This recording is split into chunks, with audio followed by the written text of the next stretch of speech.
네, 코로나19 신규 확진자가 닷새 연속 600명대를 기록했습니다. 정부는 오늘 오후 각 지역에 적용할 새로운 거리두기 단계를 발표합니다. 김윤 서울대 의대 교수와 코로나19 상황 점검해 보겠습니다. 어서 오십시오, 교수님. 안녕하십니까?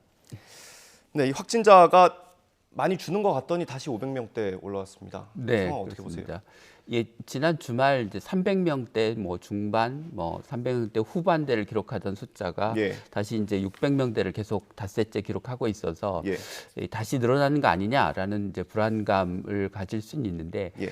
일주 평균으로 그 계산을 해보면 예. 지난주보다는 좀 더 많은 숫자고 그 지난주보다는 조금 적은 숫자여서 네. 주 평균을 가지고 이제 길게 보면 뭐 여전히 좀 안정 국면이라고 볼 수 있을 것 같고요. 예. 지금 계속 닷새째 600명대를 기록하는 확진자 숫자가 이게 증가 추세의 신호인지 여부는 이제 다음 주 초에 발표되는 요번 일요일의 숫자와 월요일 숫자를 좀 봐야 조금 더 확실하게 알 수 있을 것 같습니다. 네, 이런 가운데 저희가 현장에 기자가 나가서 전해드렸는데 네. 원어민 강사를 중심으로 네. 한 집단 감염이 지금 퍼지고 있어요. 네. 특히 학생들도 좀 감염이 되는 것 같던데 예. 좀 심각한 상황입니까? 어때요? 뭐 학원이 그 감염이 이제 일어날 수 있는 취약한 시설인 거는 뭐 널리 알려진 사실이고요. 예. 그런데 이제 원어민 강사들이 여러 곳에 근무한 분들이 가져서 모임을 가지고 거기서 이제 감염된 다음에 각자 돌아가서 학원에서 이제 감염이 재전파되면서 다른 그 유형의 집단 감염보다 이제 좀 규모가 커지고 그 감염 범위가 좀 넓은 것 같습니다. 그래서 이게 이제 2학기에 교육부가 전면 등교를 예고하고 있는 상황에서 예. 학원에서 감염이 일어나면 그게 학교로 유입되고 학교에서 다시 집단 감염으로 발전할 수 있기 때문에 네. 학원에 대한 방역 대책이 좀 필요한데요. 예. 7월 말에 이제 정부가 지자체별로 자율적으로 쓸 수 있는 백신을 한 600만 회분 정도를 제공한다고 합니다. 예. 그러면 지자체에서 아마 우선순위를 정해서 이 백신을 사용해서 접종을 하게 될 것 같은데요. 예. 그러면 그 백신을 학원 교사들을 대상으로 해서 우선순위를 높여서 접종하는 게 한 가지 방법이 될 수 있을 것 같습니다. 그리고 예. 이제 여전히 기존에 하던 방역 대책 그 학원 교사들에 대한 주기적인 확진 검사 등을 포함한 방역 대책을 좀 다시 한번 점검할 필요가 있어 보입니다. 예, 대책까지 짚어주셨고요. 저희가 경각심을 가지기 위해서 한 번 더 짚어야 되는 게 네. 원어민 강사가 네. 그 조사 과정에서 거짓말을 했네요. 네, 그렇습니다. 예. 좀처럼 일어나지 않던 일이 이제 다시 일어났는데요. 예. 자가격리를 이제 해야 되는데 자가격리 지침을 위반하고 검사를 하지 않고 그냥 음성이라고 결과 통보를 했다고 하는데 예. 통상적으로는 이제 그렇게 그 자가 신고한 내용을 바탕으로 이제 방역 조치를 하는데 예. 이런 일이 벌어져서 이제 보건소나 시도가 그 통보한 내용에 기반해서만 방역을 하는 게 아니라 예. 보건소에서 검사한 결과 또는 이제 의료기관에서 검사한 결과와 를 점검할 좀 필요가 있을 것 같습니다. 그래서 보다 확실하게 방역 지침, 자가격리 의무가 지켜지는지를 좀 확인할 필요가 있을 것 같습니다. 예. 대책 다시 한번 말씀해 주셨는데 무엇보다 거짓말하지 않는 게 중요하겠죠. 네, 그렇습니다. 예. 네. 예, 바이러스 확산 상황을 짚어보겠습니다. 요즘 변이 바이러스가 좀 많이 나오고 있는데 우리나라 네. 상황 어떻습니까? 지금 이제 질병관리청이 발표한 결과에 의하면 그 표본 조사를 전체 확진자 한 15% 정도 해서 변이 여부를 진단하는데 전체 확진자의 한 40% 그러니까 한 10명 중에 4명 정도는 이제 변이 바이러스에 감염된 것으로 보고가 되고 있고 예. 그 중에서 한 8.5%가 현재 그 논란이 되고 있는 전파력이 높은 델타 변이에 의한 바이러스 감염으로 이제 분석이 되고 있습니다. 예. 그래서 그 영국발 변이가 국내에 도입돼서 지역사회 감염이 시작된 지 한 30%까지 이르는데 한 5개월쯤이 걸렸는데요. 예. 예. 델타 변이도 지금 지역사회 감염이 발생이 보고되고 나서 10%까지 늘어나는데 한 2달 가까이 걸려서 이제 이게 뭐 30% 가까운 우세종으로 이제 성장하는데 한 뭐 비슷한 기간이 걸릴 거라고 생각하면 올 가을 뭐 9월, 10월쯤에는 델타 변이가 우리나라에서 우세종이 될 가능성이 높아 보입니다. 예. 다시 한번 좀 짚어보고 싶은 게요. 네. 지금 진단 검사를 하면 바로 이게 변이다 아니다 이렇게 판단할 수 있는 건 아니죠? 예, 그렇습니다. 기존에 흔히 사용하던 PCR 검사 방식으로는 변이 바이러스에 의한 감염인지 아닌지를 구분할 수는 없습니다. 예. 그런데 이제 새로운 검사 방식, 그러니까 특정 유전자의 스파이크 단백질의 부위가 검출되는지 여부를 확인하는 검사법을 사용하면 변이 여부인지를 확인할 수 있고요.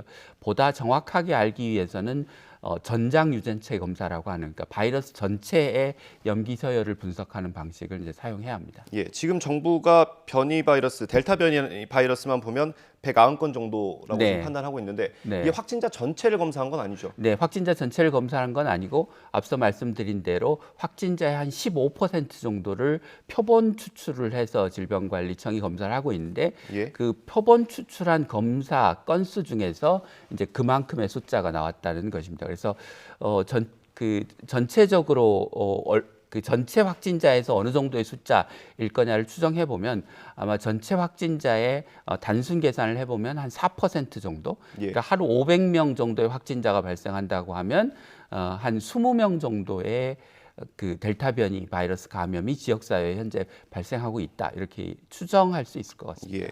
그 변이 바이러스가 지배종이 된다라고 판단할 수 있는 비율이 아까 말씀하신 30% 정도 되는 겁니까? 이게 이제 뭐 여러 변이 바이러스들 중에서 델타 변이가 어느 정도를 차지하느냐를 기준으로 이제 말씀을 드린 거고요. 예. 지금 영국발 변이가 전체 변이의 대부분을 차지하고 있기 때문에 예. 그 영국발 변이 정도의 수준으로 가는데 아마 그런 정도 시간이 걸리지 않을까라고 말씀을 드린 겁니다. 예, 저희가 지금 델타 변이 계속해서 짚어보고 있는데 네. 플러스 변이, 델타 네. 플러스 변이까지 나왔네요. 이건 어떤 네. 거예요?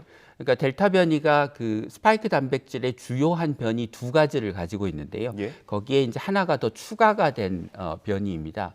이거는 이제 그 남아프리카 공화국 변이, 그 소위 베타 변이라고 하는 것에서 발생한 스파이크 단백질 변이 중에 K417N이라고 하는 변이가 있는데요. 예. 이 변이는 그 스파이크 단백질이 우리 몸에 있는 세포의 수용체와 더 결합력을 높여주는 변이입니다. 예. 그러면 그 코로나 바이러스가 우리 세포에 더 잘 침입을 하게 되고 더 잘 번식을 하게 되고 그러면 전염력도 높아지고 아마 중증으로 발전할 가능성도 더 높아지게 돼요. 왜냐하면 바이러스가 더 빠르게 우리 몸 안에서 번식하게 되니까요. 그래서 지금 공식적으로 어느 정도의 전파력이나 치명률이나 중증화율을 가지고 있는지는 아직 그 연구 결과가 발표되지는 않았지만 예.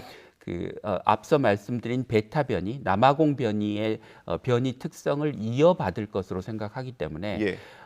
델타 변이에 비해서도 전파력이 더 높고 아마 백신에 대한 저항력도 높고 중증으로 발전할 가능성도 더 높을 거라고 추정을 하고 있습니다. 예, 지금 뭐 변이 바이러스 탓도 있겠지만 확진자가 계속 줄지 않는 상황인데 지금 정부는 다음 달에 일단 거리두기 체계를 네. 개편을 해서 적용한다고 하죠. 정부 발표가 있어서요. 그거 잠깐 듣고 오겠습니다.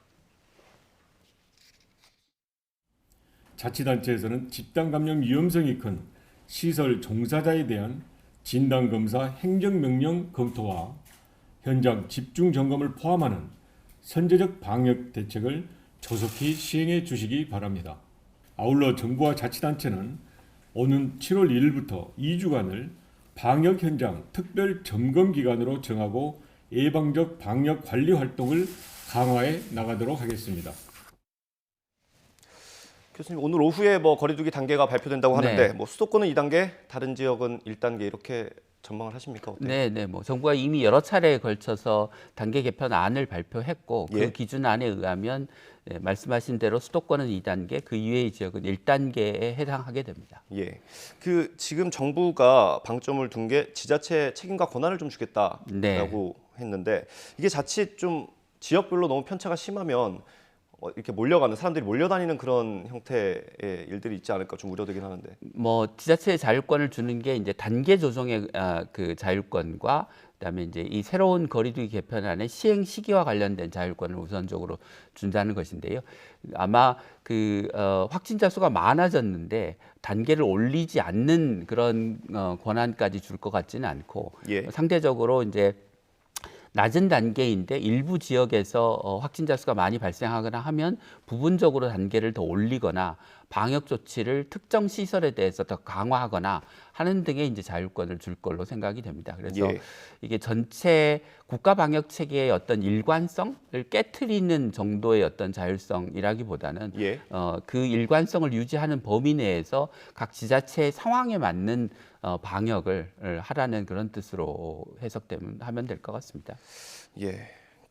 앞서 얘기했던 저희 델타 변이 바이러스를 다시 얘기해 볼 텐데요. 정부도 네. 이 부분에 대해서 우려를 되게 많이 하고 있더라고요. 예. 예, 관련 발표가 있어서 잠시 들어보겠습니다.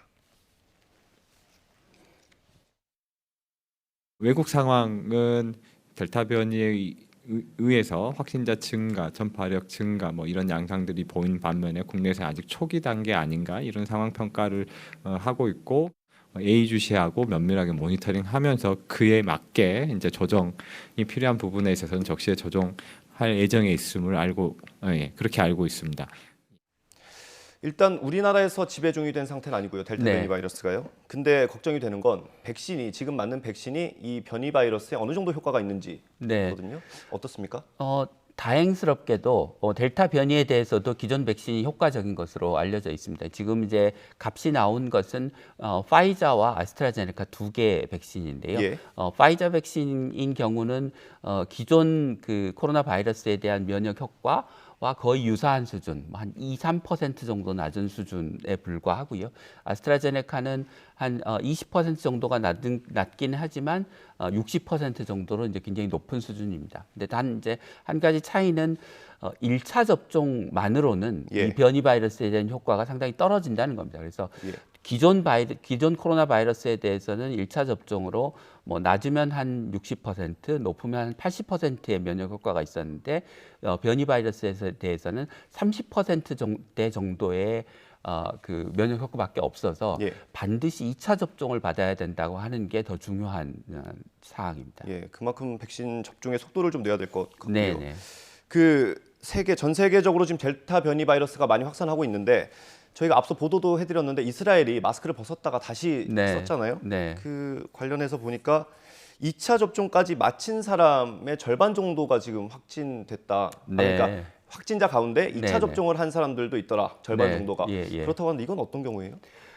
이게 소위 돌파 감염인데요. 그러니까 그 앞서 말씀드린 대로 델타 변이가 이제 전파력이 높고 중증화율이 높기 때문에 백신을 맞은 사람에서도 감염이 발생할 확률이 높기는 한 거죠. 예. 근데 그렇긴 하지만 분모를 그 전체 코로나 바이러스의 감염 위험에 노출된 사람으로 따지면 어느 정도 한 10,000분의 1 정도의 돌파 감염이 기존의 그 백신에서 발생을 했다고 한다면 아마 그보다 한 뭐 10배에서 50배 정도 높긴 하지만 그렇다고 해도 뭐 1,000분의 1이나 한 500분의 1, 200분의 1 이런 정도의 수준이라 높지는 굉장히 높은 위험은 아니다라고 생각을 하시면 되겠습니다. 이 변이 바이러스, 그러니까 이스라엘의 상황이 네. 지금 변이 바이러스 탓인지 혹은 네. 아니면 백신을 맞은 지 좀 오래돼서 그런 건지 또 판단이 네. 가능합니까?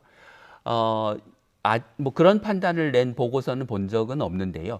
지금 이제 통상 코로나에 감염된 이후 그 면역 효과가 보통 평균 6개월 정도 간다고 알려져 있고 백신 접종을 하면 그 코로나에 걸려서 얻은 자연 면역보다 면역력이 훨씬 더 높은 수준인 것으로 알려져 있습니다. 그러니까 적어도 백신을 맞으면 6개월 이상은 간다는 거죠. 그런 결과를 고려하면 백신의 효과가 떨어져서 돌파 감염이 생겼다고 판단하기는 좀 어려울 것 같습니다. 그렇고 이런 가운데 그 미국 식품의약국 FDA가 화이자 모더나 백신 위험성을 경고했는데 이번엔 심장 질환 위험성이더라고요. 어떤 내용이에요? 네. 한 100만 명 중에 백신 접종자, 화이자 모더나 백신을 접종한 사람 중에 한 12명 정도가 이제 심근염 또는 이제 심장을 둘러싸고 있는 심막에 염증이 생긴다고 하는 건데요. 주로 12세에서 39세까지의 젊은 연령층에서 생기고 2차 접종까지 맞은 이후에 이제 주로 생기는 것으로 알려져 있습니다. 근데 이제 다행스러운 것은 증상이 그렇게 심하지는 않아서 입원하는 사람의 비중이 한 20% 정도가 되고 아직 이 심근염 때문에 사망한 사례는 아직 보고되지 않고 있습니다. 외국에서도. 예. 우리나라에서는 그 파이자 백신을 맞은 사람이 한 450만 명쯤 예. 되고 2차 접종까지 마친 경우가 한 250만 명 가까이 되는데 아직 심근염 사례가 보고된 적이 없어서 예. 두 가지 가능성이 있는데 우리나라에서는 심근염 발생 빈도 자체가 뭐 여러 가지 유전적인 특성 때문에 더 낮을 가능성도 있고요. 아니면 워낙 그 가볍게 지나가는 심근염이어서 자각 증상이 없거나 뭐 보고될 정도로 심각하지 않은 사례들이었던 것으로 추정이 됩니다. 그래서 예. 그 지금까지 뭐 한 200만 명 이상 2차 접종을 완료한 상태에서 별다른 이상 반응 사례가 보고되지 않은 것으로 봐서는 심각한 문제는 아닌 것 같고 예. 또 발생을 하더라도 중증도가 높지 않기 때문에 그렇게 우려할 만한 상황은 아니라고 생각됩니다. 예. 뭐 예방 차원이긴 합니다만 이런 경고가 계속 나올수록 사실 네. 백신을 맞기를 기다리는 분들은 좀 불안할 수도 있고요. 특히 다음 달부터는 우리 고3 학생들 네, 화이자 네. 백신 맞잖아요. 좀 안내 말씀을 좀 해주시죠. 네, 앞서 말씀드린 대로 이제 그 백신을 맞아서 얻는 이제 이득이 백신의 부작용으로 인한 그 해보다 훨씬 크기 때문에 백신을 맞으시는 게 맞고요. 그 걱정하는 이제 이상 반응 같은 경우 평소에 그 이상 반응에 대해서 좀 잘 인지하고 계시다가 이상 반응이 의심되는 상황이 되면 빨리 의료기관에 가서 이제 빨리 치료를 받으시면 큰 문제가 되지 않을 수 있기 때문에 예. 이상 반응에 대해서 좀 뭐랄까 경각심을 가지고 주의를 가지고 주의 있게 살펴보시는 게 좋겠습니다. 네, 뭐 백신을 맞은 이후에도 계속 관찰하는 게 중요하다는 네, 말씀인 네, 것 같고요. 그 지금 세계 보건기구가 그 매년 백신을 맞아야 될 것 같다 네. 이렇게 얘기를 했네요. 네. 부스터샷을 넘어서서 계속 맞아야 된다는 얘기겠죠? 두 가지 이유 때문에 그럴 텐데요. 하나는 이제 새로운 변이들이 계속 출현하기 때문에 예. 기존 백신의 효과가 무력화되는 변이들이 앞으로 출현할 가능성이 뭐 상당히 존재 있고요. 그다음에 예. 두 번째는 그 앞서 말씀드린 대로 백신을 맞은 다음에 일정 기간이 지나면 이제 항체 면역 수준이 떨어지면서 예. 면역력이 떨어지기 때문에 그 면역력을 다시 이제 올려주는 그 부스터샷이 필요하다는 두 가지 이야기가 되겠습니다. 그래서 아마 그 지금 백신의 효과가 어느 정도 갈지를 정확하게 알 수는 없기 때문에 예. 시간을 가지고 추적 관찰을 해봐야 이게 9개월을 갈지 1년을 가는 건지 판단할 수 있고 그래야 부스터샷의 시기와 방법을 정할 수 있을 것 같습니다. 네, 우리 정부도 좀 대비를 해야 될 것 같습니다. 오늘 말씀은 여기까지 듣겠습니다. 김윤 서울대 의대 교수와 코로나19 상황 짚어봤습니다. 고맙습니다.